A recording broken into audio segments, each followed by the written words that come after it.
Exame obstétrico. Esse material foi produzido por uma equipe de professores e monitores do Laboratório de Habilidades do terceiro semestre do curso de Medicina da Universidade de Fortaleza. Eu sou a professora Fabiola de Castro e vou acompanhar você nesse estudo. Podemos ver nessa imagem o abdômen de uma gestante. Destacamos duas estruturas importantes. No abdômen superior, podemos observar a extremidade distal do útero, denominada fundo uterino. No abdômen inferior, ao nível do hipogasto, observamos a sínfise púbica. A palpação obstétrica se inicia pela palpação do útero e do seu conteúdo. A gestante deve estar na posição supina, com os membros em extensão. Devemos orientar que a paciente deve evitar cruzar as pernas e deverá estar com a bexiga vazia. O abdômen materno deverá estar descoberto da região do púbis à região epigástrica. O examinador deve se posicionar à direita da gestante e de frente para ela. Como identificar o fundo uterino e a sínfise púbica? A identificação do fundo uterino é realizada através da palpação bimanual.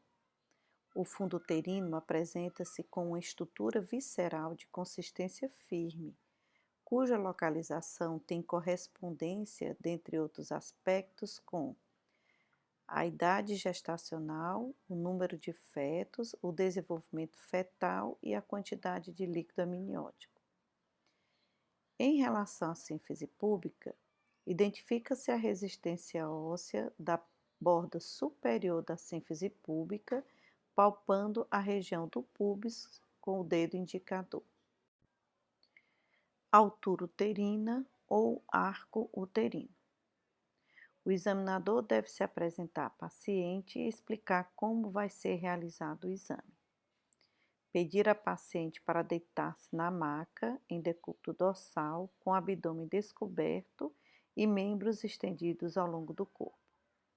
Higienizar as mãos e pedir autorização da paciente para a realização do exame.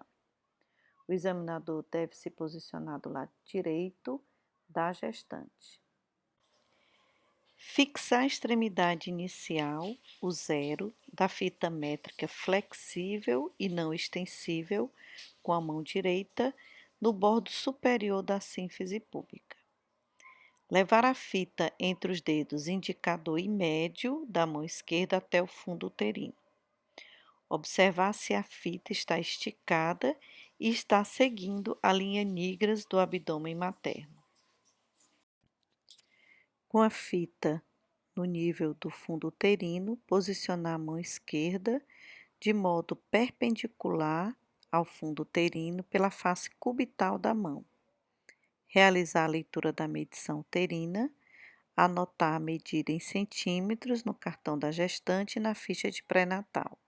Outro exame obstétrico de extrema importância é a realização das manobras de Leopold, nas quais nós iremos definir a situação fetal, a posição fetal, a insinuação fetal e o grau de insinuação. Primeira manobra de Leopold. Ela é utilizada para que a gente possa identificar a situação fetal. Em relação à sua execução, com a paciente deitada na posição supina, ou seja, em decúbito dorsal, o examinador se posiciona do lado direito e de frente para a paciente.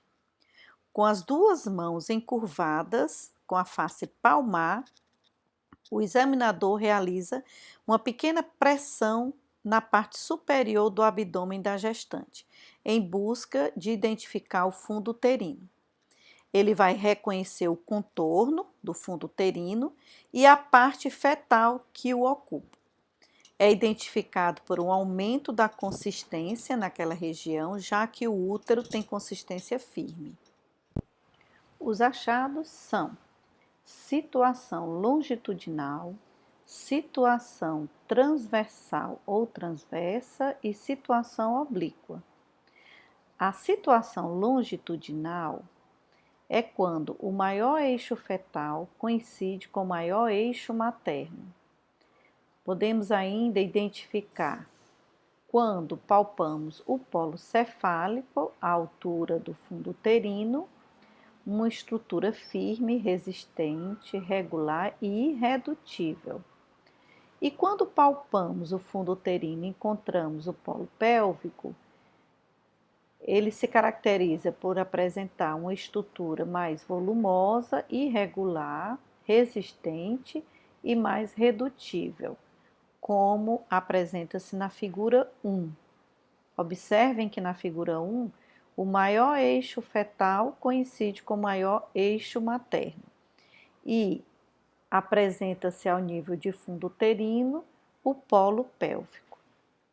Na situação transversal, observamos na figura 2, é quando o maior eixo fetal é perpendicular ao maior eixo materno, ou seja, eles fazem um ângulo de 90 graus. A situação oblíqua, ela não está demonstrada em figuras, mas é observada quando o maior eixo fetal é oblíquo, ou seja, ele faz um ângulo menor do que 90 graus ao maior eixo materno. A segunda manobra de Leopold indica a posição fetal. É a delimitação do dorso do feto em relação ao lado materno. O examinador deve se posicionar do lado direito da paciente e de frente para ela. Deve fixar sua mão esquerda do lado direito do abdômen da gestante. Com a mão direita, deve palpar o lado esquerdo da gestante, deslizando a mão no sentido de cima para baixo, tentando identificar o dorso do feto, que é uma estrutura lisa, sem irregularidades. Caso o examinador não identifique o dorso fetal nessa localização, realiza-se a palpação no lado oposto. Observação: o lado oposto ao dorso fetal, observa-se uma superfície irregular que corresponde às partes fetais, ou seja, os membros fetais. Achados da segunda manobra de Leopold. Chamamos posição direita quando o dorso fetal coincide com o lado direito da mãe. Dizemos posição esquerda quando o dorso fetal coincide com o lado esquerdo da mãe. Chamamos posição anterior quando o dorso fetal está para cima. E chamamos posição posterior quando as partes fetais estão para cima e o dorso para baixo, ou seja, não palpável. Pela figura, observamos que o dorso fetal se encontra voltado para o lado esquerdo da mãe. Dessa forma, dizemos que essa é uma posição esquerda. Terceira manobra de Leopold. A terceira manobra, ela indica a insinuação fetal. Avalia a mobilidade do polo cefálico fetal que se apresenta em relação ao estreito superior da pelve materna. O examinador deve se posicionar do lado direito e de frente para a gestante.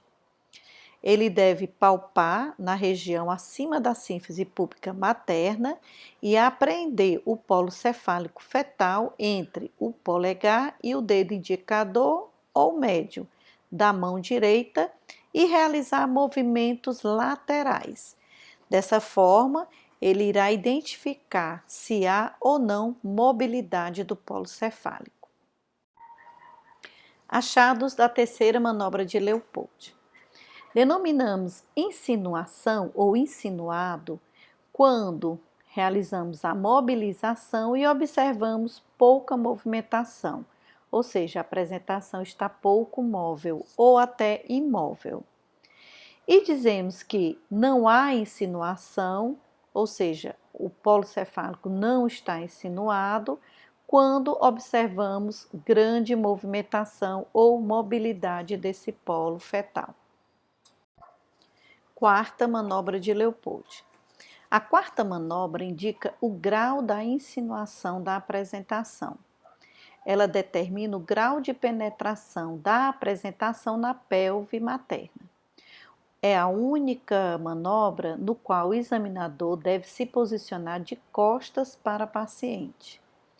A partir da sínfise púbica, o examinador exerce uma pressão profunda com as pontas dos dedos em direção ao eixo da entrada pélvica, definindo assim o grau de insinuação através da penetração dos dedos na pelve materna. Achados da quarta manobra de Leopold. Dizemos que a apresentação pode estar pouco insinuado ou muito insinuado. Pouco insinuada é aquela no qual, ao realizarmos a quarta manobra, os dedos do examinador quase se tocam por igual na extremidade e a apresentação é pouco móvel. Quando dizemos que a insinuação a apresentação está muito insinuado, é quando realmente não há mobilidade alguma da apresentação e os dedos do examinador mergulham na pelve de forma assimétrica, ou seja, os dedos em correspondência com o occipício do feto mergulham mais profundamente que os dedos postos em relação à fonte fetal. Observe na imagem que a mão esquerda do examinador, ela se encontra mais aprofundada na pelve materna, enquanto que a mão do examinador, a mão direita, ela se encontra mais afastada do eixo interno da pelve materna. Nós agora iremos ver a ausculta dos batimentos cardiofetais.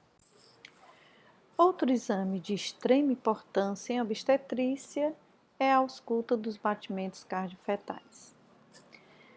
O examinador deve orientar a paciente que se posicione em decúbito dorsal com o abdômen descoberto. O foco de ausculta fetal é localizado ao nível do dorso fetal, que pode ser identificado através da segunda manobra de Leopold. O estetoscópio de Pinar é um instrumento simples, mas que ainda é utilizado em alguns locais, principalmente quando não se tem acesso ao aparelho sonar Doppler.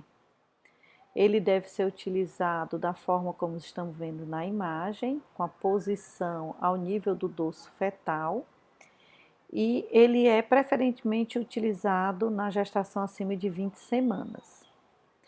O examinador deve segurar o estetoscópio de Pinar pelo tubo e deve encostar a extremidade da abertura mais ampla no local previamente identificado como correspondente ao dorso fetal, como está na figura. Deve encostar o pavilhão da orelha na outra extremidade do estetoscópio, realizar uma leve pressão sobre o estetoscópio e o abdômen da gestante e só então deve retirar a mão que segura o estetoscópio. Deve contar os batimentos cardiofetais durante 1 minuto e anotar. Outra forma de se fazer a ausculta dos batimentos cardiofetais é utilizando um aparelho mais moderno, o sonar Doppler. Ele pode ser utilizado a partir da 12ª semana de gestação.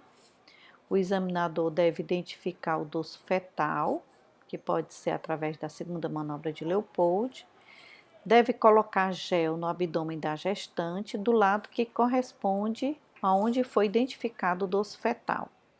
Ele vai deslizar o sonar levemente pelo abdômen, tentando localizar os batimentos cardiofetais. Lembre-se que fetos em apresentação cefálica, os BCF são auscultados no abdômen inferior, tanto do lado direito quanto esquerdo, a depender da posição fetal. O feto em apresentação pélvica, os BCF são auscultados no quadrante superior, tanto direito quanto esquerdo, também a depender da posição fetal. O examinador deve contar os batimentos cardíacos fetais durante 1 minuto. observando a sua frequência e seu ritmo. Lembre-se que a frequência normal varia em torno de 110 a 160 batimentos por minuto, em média 140 batimentos por minuto.